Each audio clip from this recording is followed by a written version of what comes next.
জীবনে বহুবার কাবা শরীফে গেছি, কিন্তু কাবা শরীফের ভিতরটা দেখার সুযোগ আমার হয় নাই।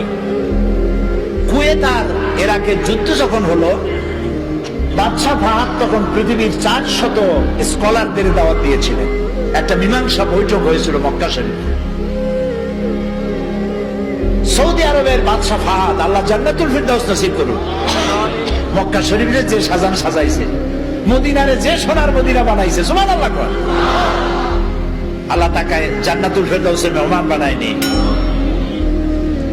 তিনি আমাকে বলেন নাই, আমাকে কেমনে কেমনে দাওয়াত দিলেন। সেই 400 লোকদের মধ্যে আমার মতো একটা ছোট্ট মানুষকেও তিনি দাওয়াত দিয়েছেন। তো আমার তখন চিন্তা হলো যে কাবা শরীফ এর ভেতরটা দেখার এত ইচ্ছা, কোনোদিন দেখতে পারলাম না। আল্লাহ, এবার রাষ্ট্রীয় মেহমান বানাইছো তুমি, রাজকীয় মেহমান। যদি এইবার একটু সুযোগ পাইতাম। প্লেনে বসে চিন্তা করতেছি, চোখ দিয়ে পানি পড়তেছে। আল্লাহ, তোমার ঘরের ভিতরটা দেখতে পারলাম না, একটু দেখাও। প্লেন থেকে নেমে রাজকীয় গাড়িতে করে চলে গেল মক্কা শরীফে। আমাদেরকে 5 স্টার না 7 স্টার হোটেল দিয়ে দিল। এরপর একটা ব্রিফকেস দিল।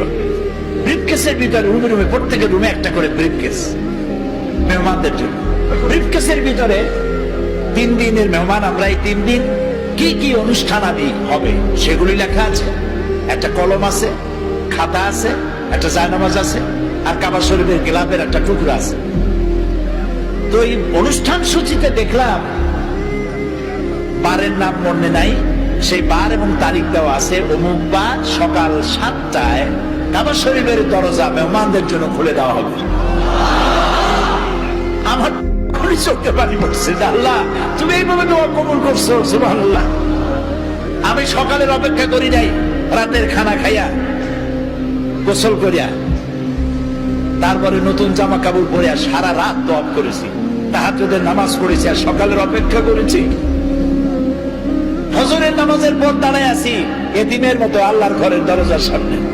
চিন্তা করছি আমি আগে ঢুকবো, কিন্তু 400 মেহমান তো। আমার আগে ঢুকালেন প্রোটোকল অফিসারেরা, আমার আগে ঢুকালো আজাদ কাশ্মীরের প্রেসিডেন্ট সরদার আব্দুল কাইয়ুম খান, তারে ঢুকাইলো আগে। এরপরে তখন রাশিয়া এবং আফগানের মধ্যে যুদ্ধ হচ্ছিল, তখন আব্দুর রাব আস-সাইয়াব আর-রাসূল, যিনি কমান্ডার ছিলেন আফগানের, তাকে ঢুকালেন দ্বিতীয়। আর তৃতীয় ব্যক্তি হিসাবে এই গোলামের আল্লাহ ঢুকাইলেন। কাবা শরীফের ভিতরে গিয়ে সুন্নত অনুযায়ী 4 দিক ফিরে কাবার মধ্যে ঢুকলে আর কেবলা একদিক নাই, এখন চারুদিক কেবলা। চারুদিক ফিরে 2 রাকাত নামাজ পড়ে তারপরে সেজদায় পড়ে গেলাম।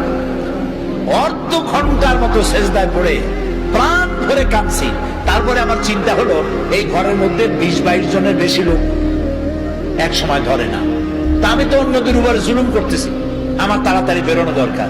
আমি উঠলাম, দাঁড়াই আমি দেখতে পাচ্ছি আমার সামনে দাঁড়ানো আহলে হাদিসের তৎকালীন সভাপতি ডক্টর আব্দুল বারী। তিনি আজ দুনিয়ায় বেঁচে নাই, আল্লাহ তাকে জান্নাতুল ফিরদাউসের মেহমান বানায় দিন। আমি দেখছি বুড়া মানুষ, দাড়িগুলি সাদা, চোখ দিয়া পানি পড়ে দাড়ি ভিজে ভিজে পড়তেছে। তিনি আমারে দেখাইলেন, কাবা শরীফের দরজার দিকে আঙ্গুল দিলেন, এদিকে দেখেন। আমি দেখলাম, আমি তো কাঁদতেছি তখনও, দেখলাম আমার চোখটা গিয়ে পড়লো সেখানে যেখানে দরজার উপরে লেখা আছে ওয়াকালা রাব্বুকুম উদউনি আস্তাজিব লাকুম। তোমার রব বলছে তোমার রবের কাছে ডাকো, রবকে বলো, রবকে ডাকো, তোমার ডাকের জবাব তোমার রব দিবেন। আমি আবারও কানলাম আর বললাম, আল্লাহ আমি এতক্ষণ তোমাকে ডেকেছি, এবার জবাব দেওয়ার দায়িত্ব তোমার। আল্লাহুম্মা লা তারুদ্দানা খাইবিন, আল্লাহ তাআলা একেবারে কিছু না দিয়া ফকিরের মতো খালি হাতে ফেরত দিও না বাবু।